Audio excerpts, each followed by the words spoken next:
Hello everybody, Michael here for Tactica Imperialis with episode 3 of Codex Analysis Tyranids. Today we will be taking a look at the troops section. If you've missed either of the previous two episodes, there will be a link in the description below. Episode 1 will cover all the special rules that you probably need to know that I don't cover in this episode. Episode 2 contains pretty much the entire war gear list from the HQ section, so if you need to look up weapons or I miss a weapon out, feel free to look it up in that video. So the troop section of Tyranids Codex is rather large by comparison to many codices we have today. Most codices now have 2, possibly 3 units. This one has, I believe, 6. 1, 2, 3, 4. It has 5. My mistake. And there are a couple of units in here that are basically a staple, and some that you would probably never use in the right way. Right, anyway, Tyranid Warriors, they're first troops choice, and they are 90 points for 3, so 30 points each. And their stat line for that is very good. Weapon skill 5, ballistic skill 3, strength toughness 4, 3 wounds, initiative 4, 3 attacks with initiative 10, and a 4+ armor save. They have Silent Talents to give them AP 6 in melee, and a Devourer, which is 18-inch range, strength 4, AP nothing, assault 3. Pretty decent standard loadout. They have Shadow in the Warp, and very bulky, and they're also synapse creatures, which is why it's so important to have Tyranid Warriors much of the time, is so that you can have synapse bubbles across a lot of your army, because you can't have all your HQ synapse units bunched up in one place, so it's really useful to have them around like that. You can have up to 9 in a squad, meaning a full-size squad will cost you 270 points. And one model may take a basic biocannon. Now, a basic biocannon is not the same as the monstrous biocannons from the last episode. So you have two options, the Barbed Strangler and the Venom Cannon. The Barbed Strangler is 36-inch range, strength 4, AP 5, assault 1, large blast pinning, which is just a good weapon, particularly against low armor save armies like Guard and Orcs. And the Venom Cannon is 36-inch, strength 6, AP 4, assault 1, blast, meaning you can put hurt on more resilient armies like Tau, although you don't kill as many guys because of the reduced blast radius. So either of those weapons is kind of good, and they both cost 10 points.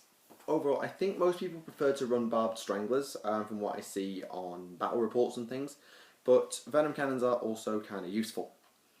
Any model may take basic bioweapons and melee bioweapons, which are like your just ranged and melee weapons. So basic bioweapons, you may replace your Devourer with another pair of Silent Talons, if you want to get the extra attack in melee, so it's like having two close combat weapons. Spine Fists for free.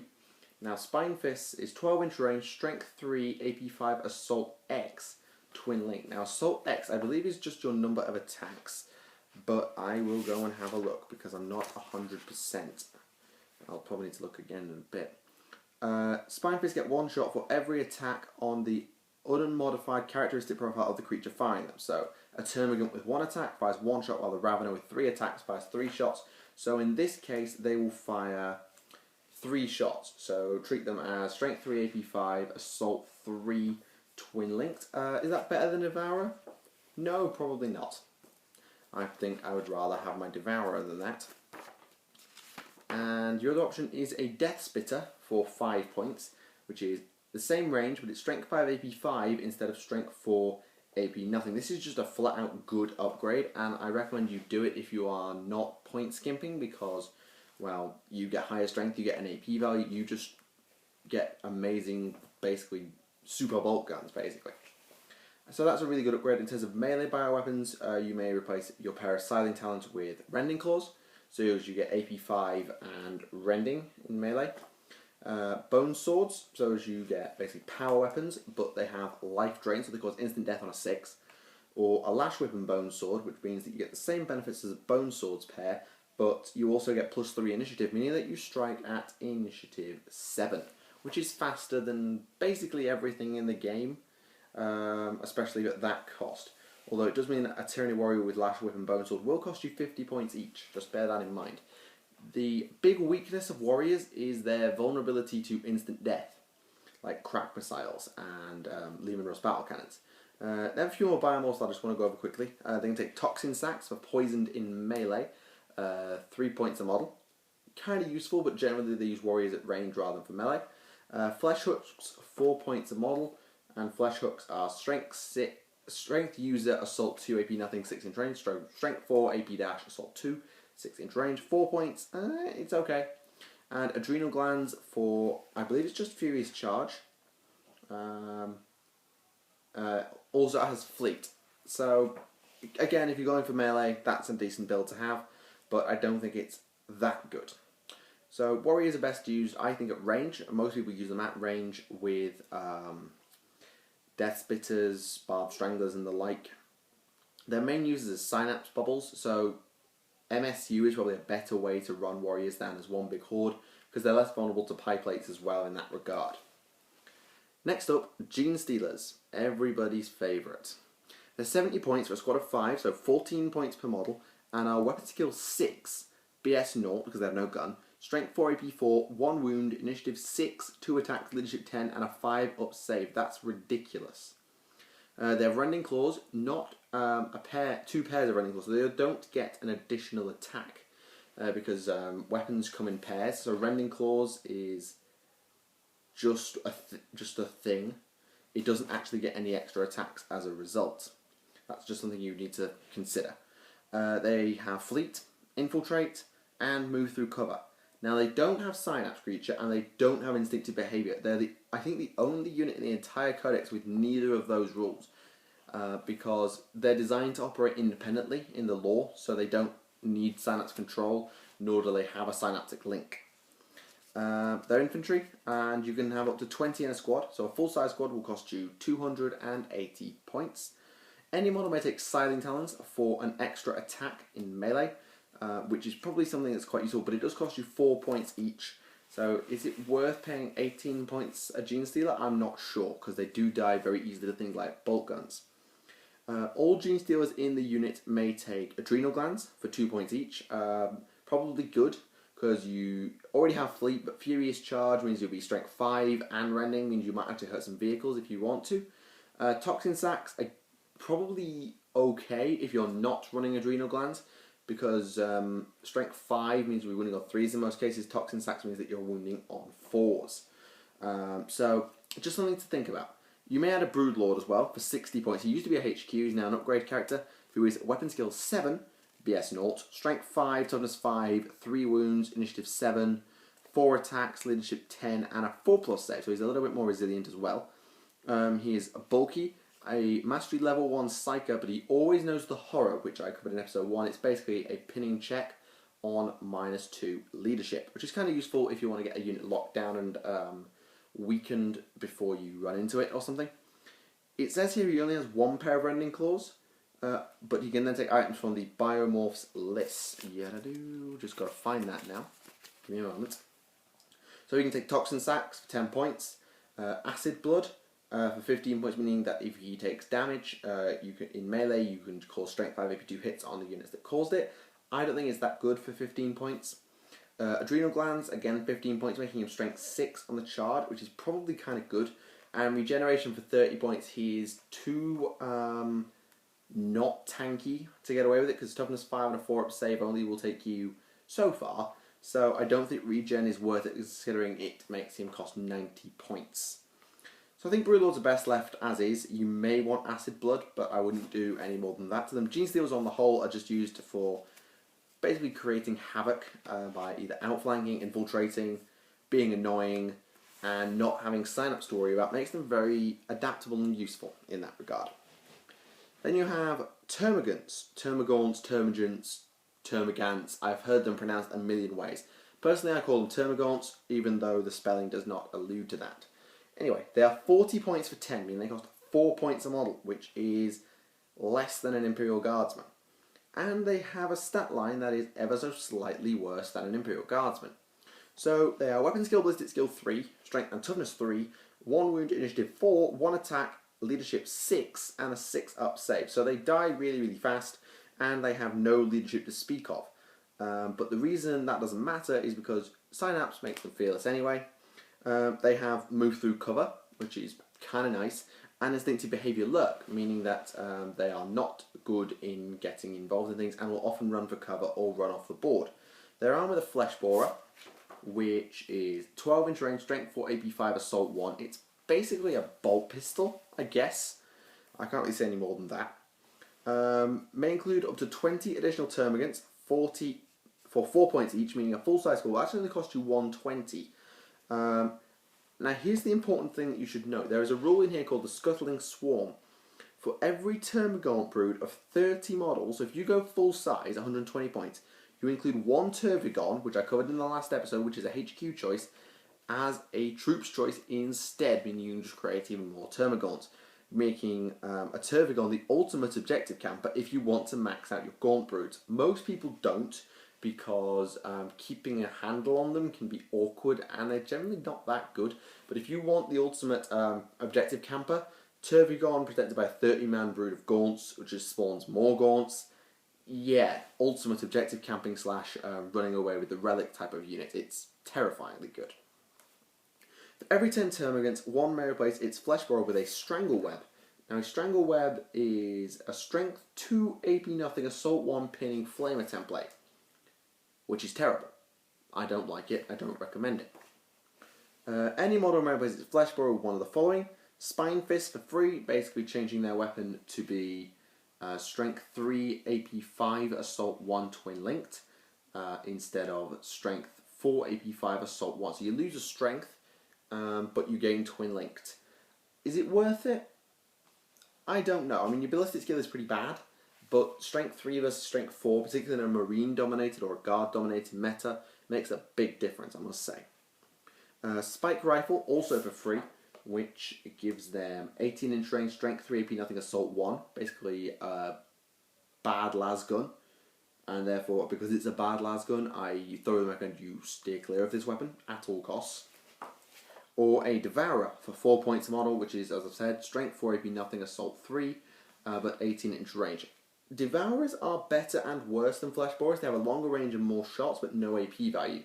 So against Marines, they're just flat out better. Against things like Guard, they're actually slightly worse, but it's give or take, and it's 4 points, though that is double the cost of a Termagant. The unit may take Adrenal Glands for 2 points a model.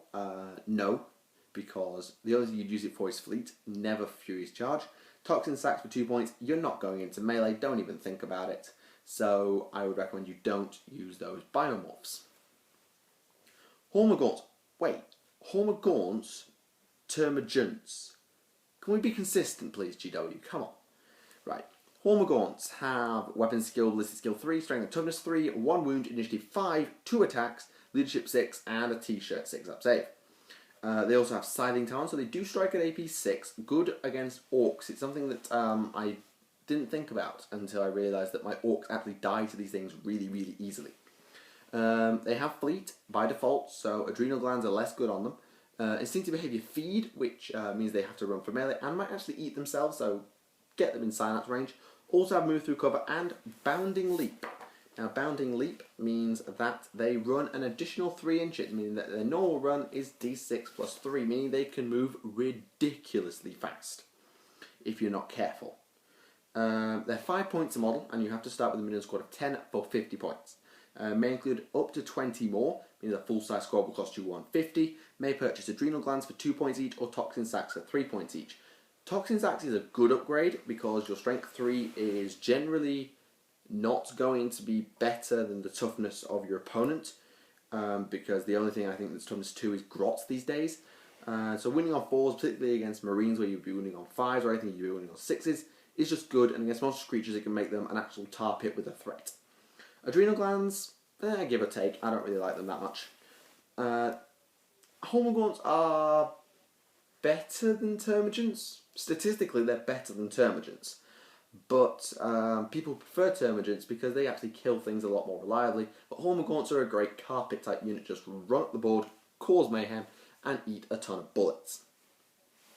Finally, for this episode, we have the Ripper Swarm, which is weapon skill, ballistic skill 2, dire, strength and toughness 3, 3 wounds, initiative 2, 4 attacks, leadership 5, 6 up save. They are a swarm, Infantry with instinctive behaviour, feed and fearless. Even though they are fearless, they still have to take their instinctive behaviour test. Don't forget about it.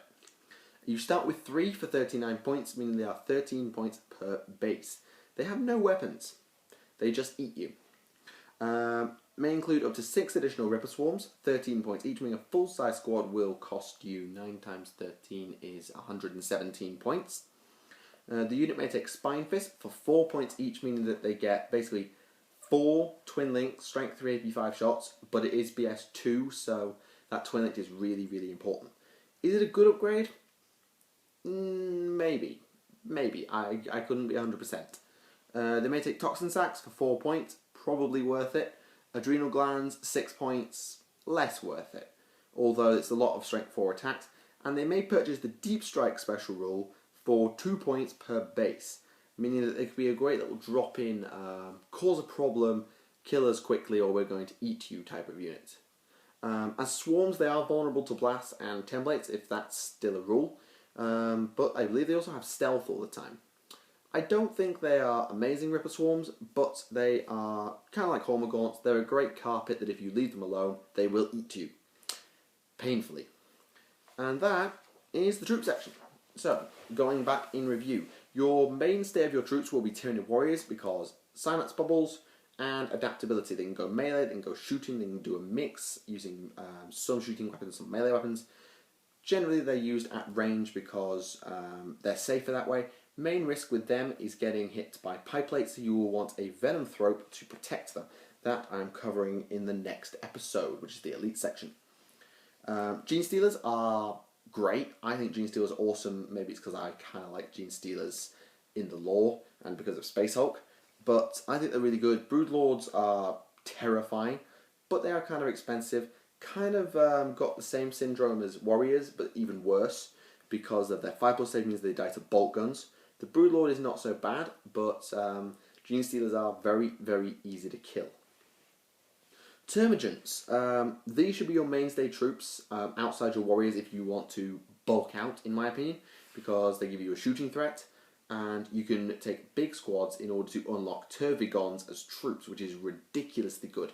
Like a Strength 6, Toughness 6, 6 Wound, 3+ save monstrous creature that spawns more gaunts for you. Yes, it's a point sink, but if you were taking one anyway, it's a great way to make a Synapse creature that's a troop and resilient and isn't going to die to pipe plates. It's just really good. You don't generally see them run big, but I would actually run at least one big squad to unlock that Tervigon, so as you can keep your HQ slots free for, I don't know, a Flying High Tyrant and a Tyranid Prime, or something like that.